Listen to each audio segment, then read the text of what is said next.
Hey there, Facto Frenzy fam! Today we're diving into a topic that's been buzzing around the internet. Willpower is not the solution.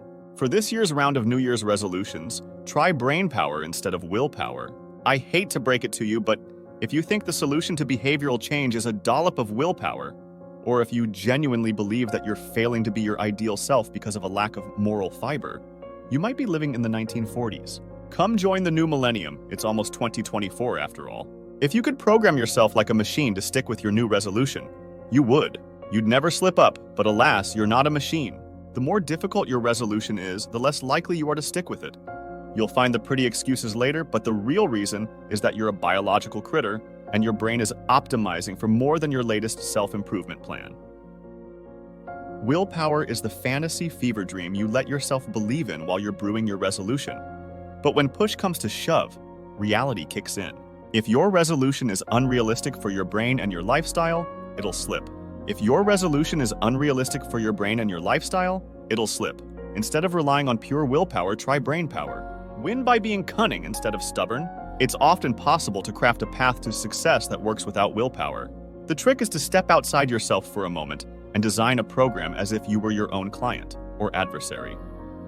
Would you rely on your client's willpower to get them through an overambitious plan you foisted on them? No way. You know they're only human. And so are you. Instead of relying on pure willpower, try Brainpower. There's a better way. Grab your clipboard and start creating a motivation plan. Here's my list of questions you might like to ask yourself, as if you were your own parent, therapist, coach, trainer. Don't take failure personally. When a young child doesn't follow instructions, a good parent thinks about whether these particular instructions might be too complicated for their child's level. They think about how to try again with better instructions. When a training program doesn't work, a good coach doesn't beat themselves up. They think about why the approach wasn't a good fit and how to design a better one. If you want to copy something, copy that attitude to behavioral change and apply it to yourself. The problem with willpower is that you need it in the moment. If you invest some brainpower now, you won't need as much willpower later. If you're cunning enough, you won't need any at all. Once you've figured out how your motivation works, combine that knowledge with a realistic assessment of your day, your surroundings, your energy, your resources. Don't design goals that only work in the best case if everything goes right. Build in enough pragmatism and self-compassion to account for the off days, the not enough sleep days, the my loved ones are sick days, the work is a nightmare days. Focus on long-term progress and don't sweat the daily ups and downs. The secret to success? Behavioral design and process. Always keep the basics in mind. The lower the cost in terms of money, effort, time, pleasure, attention, memory, happiness, and everything else. Of following the plan you designed, the easier it is to stick with it. The higher the benefit to you, the higher your chance of success. The way you frame your goals matters. Think like a behavioral economist. When an intervention fails, don't blame the people whose behavior withstood your intervention. Blame the intervention and fix it. A good intervention should take human nature into account and work in spite of it. Resolve to pay the price. If there are inefficiencies that you can fix with cleverness, that's wonderful. The history of human civilization is finding payoffs for throwing some brainpower at a problem. Good on you! You're going to have to give something up if you want results. But cleverness doesn't always fix the whole problem. Chances are that you're really going to have to give something up if you want results. For example, it's very easy to say you're willing to give up almost anything to meet your health goals, but in practice, you might be doing some wishful thinking. Be sure that you're actually taking stock of your priorities and are really willing to trade away something that's a lower priority than your resolution.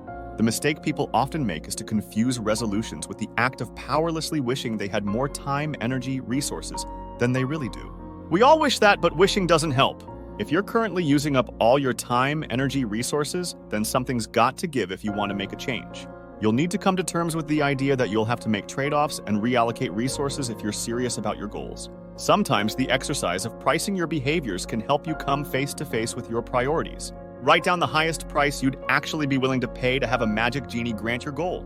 Now take a moment to see if you can think of anything that you value at a lower price that you could usefully give up to help you attain your goal. Boom!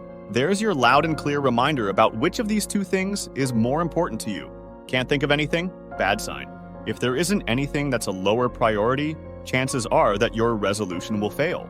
Another hack is to allocate the value you associate with meeting your goal to a motivational fund.